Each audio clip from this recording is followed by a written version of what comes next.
आज मैं मैथमेटिजी में कोऑर्डिनेट ज्योमेट्री से एक ऐसे प्रश्न का सॉल्यूशन देने जा रहा हूं जिस प्रश्न का सॉल्यूशन सीख करके क्लास 10th के स्टूडेंट इस पर आए हुए किसी भी प्रकार के प्रश्न का आंसर दे सकते हैं।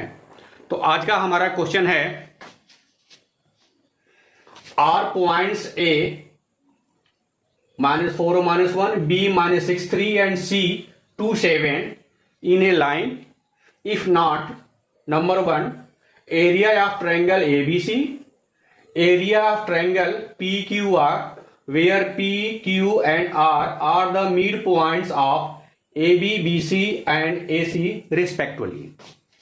मीन्स क्वेश्चन कह रहा है कि तीन बिंदु ए बी सी क्या संरेख हैं, एक रेखा में हैं, और अगर नहीं है तो उनका क्षेत्रफल ज्ञात कीजिए और उनके त्रिभुज के मध्य बिंदुओं को मिलाने से जो आकृति बनती है उसका भी क्षेत्रफल ज्ञात कीजिए। हम इस क्वेश्चन को बेसिक से लेंगे और बेसिक से समझाते हुए इस क्वेश्चन का सॉल्यूशन देंगे। तो आइए एक एक स्टेप को यहां समझते हैं। पहला हमारा स्टेप है, अगर बिंदु ए बी सी संरेख हैं, ए बी की लंबाई, बी सी की लंबाई और ए सी की लंबाई निकालने के बाद ए बी बी सी और अगर ए सी की लंबाई निकालते हैं और किसी दो का सम तीसरे के इक्वल आ जाता है, अर्थात इसका सम इसके इक्वल आ जा रहा है, या ए बी प्लस ए सी का सम बी सी के इक्वल आ जा रहा है, तो यह कंडीशन होता है कि इस कंडीशन में त्रिभुज नहीं बनता है, एक रेखा बनती है। इस फार्मूला का अप्लाई करके चेक करें कि किसी दो भुजा का सम तीसरे के बराबर आता है, उस कंडीशन में भी पॉइंट ए बी और सी संरेख होंगे, अर्थात एक लाइन में स्थित होंगे। दूसरा जो हम फार्मूला यूज करेंगे, त्रिभुज का क्षेत्रफल अगर 0 हो जाए तभी तीनों बिंदु संरेख होंगे। तो इस प्रकार से हम देखेंगे, area of triangle A B C की अगर वैल्यू 0 आ जाती है तो तीनों बिंदु संरेख होंगे। इस प्रकार से हम चेक करते हैं, area of triangle A B C formula होगा 1/2 x1 into y2 minus y3 plus x2 into y3 minus y1 फिर plus x3 y1 minus y2। इस फार्मूला के द्वारा हम पहले त्रिभुज की एरिया फाइंड करेंगे। वैल्यू रखने के लिए हमें मालूम है कि ए बी सी में ये फर्स्ट पॉइंट है, बी सेकेंड पॉइंट है, सी थर्ड पॉइंट है, उसी के आधार पर हम वैल्यू रखेंगे। या 1/2 x1 means -4, y2 is 3 and y3 is 7, 3 minus 7, x2 is -6, यहां हो जाएगा प्लस माइनस माइनस हो जाएगा, y3 is 7, y1 is -1 plus हो जाएगा,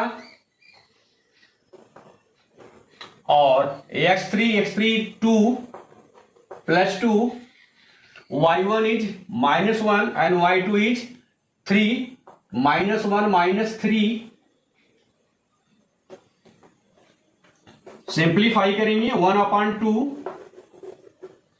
-4 multiply 16, -6 and 8 multiply -48, -4 and +2 multiply -8, 1/2 16 -56 is equal to 1/2 into this will be -40 and there will be -20। चूंकि यहां पर किसी भी आकृति की एरिया माइनस में नहीं होती है, क्षेत्रफल माइनस में नहीं होता है, तो हम आंसर ओनली 20 ले लेंगे।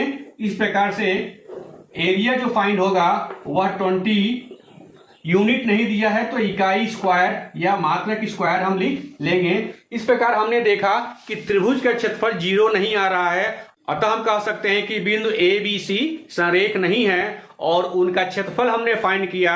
अगर वो संरेख नहीं है तो वो एक त्रिभुज बनाएंगे और उस त्रिभुज का क्षेत्रफल 20 इकाई स्क्वायर फाइंड होता है। अगला क्वेश्चन हमें फाइंड करना है कि त्रिभुज के तीनों भुजाओं के मध्य बिंदुओं को मिलाने से जो त्रिभुज पी क्यू आर बनता है उसका क्षेत्रफल क्या होगा। तो फिगर इस प्रकार से होगा, ए बी सी, इस फॉर्म में हम फिगर को ले सकते हैं। कोऑर्डिनेट ए दिया हुआ है, बी दिया हुआ है, सी दिया हुआ है, ए बी का मध्य बिंदु पी, बी सी का मध्य बिंदु क्यू और ए सी का मध्य बिंदु आर है। और अगर हम इसको ऐसे मिलाते हैं